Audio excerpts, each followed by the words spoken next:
అందరికీ నమస్కారం అండి. నేను మణికుమార్ని, కుంభకోణం కోఆపరేటివ్ ప్రాసెస్ విజయవాడ నుంచి. ఈరోజు సోమవారం కాబట్టి యాక్చువల్గా ప్రత్యేకంగా పరమేశ్వరుడు ఒక కలెక్షన్ అయితే చూపిస్తున్నాను. సో ఇక్కడ మీకు చూస్తున్న విగ్రహం వచ్చేటప్పటికి చిన్న సైజు ప్రదోష నాయగర్ అనమాట. అంటే అంగుళం సైజులో వస్తున్న నంది వాహనం మీద కూర్చున్న పార్వతీ పరమేశ్వరుల విగ్రహం.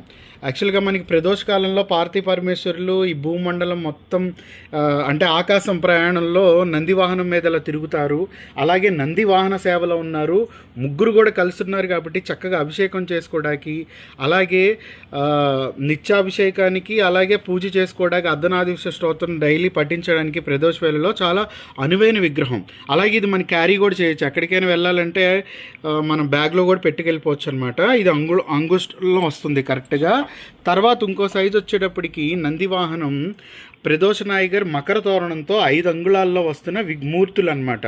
సో చక్కగా నిత్య పూజకి, ఇది వ్యాపార స్థలమైనా పర్లేదు, లేదంటే మనకి ఇంట్లో అయినా పర్లేదు. సో 2 రకాలుగా చక్కగా పూజ చేసుకోవడానికి అనువైన విగ్రహాలు విత్ నగిషి వర్క్తో పార్వతీ పరమేశ్వరులు వస్తున్న విగ్రహం చాలా బాగుంటుంది. ఆ కీర్తిముఖుడు కానీ, ఆ యాలి కానీ అన్నీ కూడా చాలా బాగుండి, కింద పీఠం కూడా ఉంటుంది. సో వీటికి పీఠం ఉంటుంది కాబట్టి మీరు ఏమి మళ్ళీ పీఠ మీద పెట్టాల్సిన పని లేదు.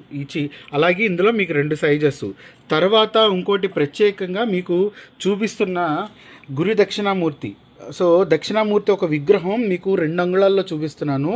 చక్కగా ఈ మూర్తిని మనం ఇది మెయిన్లీ ప్రత్యేకంగా ఏంటంటే మనం గురుబలానికి ఈయన ఎక్కువ తీసుకుంటాం. అలాగే సర్వ జ్ఞానాన్ని పెంపొందించుకోవడానికి, మేధస్సును పెంచుకోవడానికి. సో స్వామివారిని చక్కగా మనం ఇంట్లో దక్షిణ వైపుగా పెట్టుకుని రోజు అభిషేకము అలాగే అలంకరణ చేసుకుని నిత్య పూజ చేసుకోవడానికి అనువైన విగ్రహం అనమాట. అలాగే ఎవరైతే హాస్టల్ పిల్లలు ఉన్నారో ప్రత్యేకంగా మీరు వాళ్ళ పిల్లలకి హాస్టల్కి ఈ విగ్రహాన్ని ఇచ్చి పంపిస్తే చక్కగా నిత్యంగా పూజ చేసుకుంటారు. పూజ అంటే పూజ చేయక్కల్లా, అసలు ఆయన అలా మనం చూస్తూ మౌనంగా ఉన్నాం. ఎందుకంటే ఆయన మౌనంతోనే మనకి ఉపదేశం చేస్తూ ఉంటారు, జ్ఞానాన్ని ప్రసాదిస్తూ ఉంటారు. అలాగే మనం మౌనంగా ఆయన చూస్తూనే మనకు కావాల్సిన జ్ఞానాన్ని మనం సంపాదించుకోవచ్చు. ఇంకా దీనికన్నా పెద్ద సైజు ఉంది. ఇది వచ్చేటప్పటికి మనకి 4 అంగుళాలు వస్తుందన్నమాట. సో ఇక్కడ కూడా స్వామివారు చుట్టూరుతా గజమాల అలంకరణ, అలాగే కింద అపస్మారుడు రాక్షసుడు అంటే అపస్మార స్థితిని మనం బయటికి తీసుకురావడానికి, అలాగే శరత్ కుమారులు అనమాట.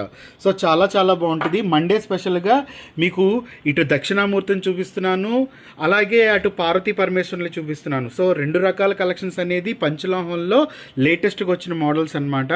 ఇవి మనం నిత్య పూజకి, నిత్య అభిషేకానికి.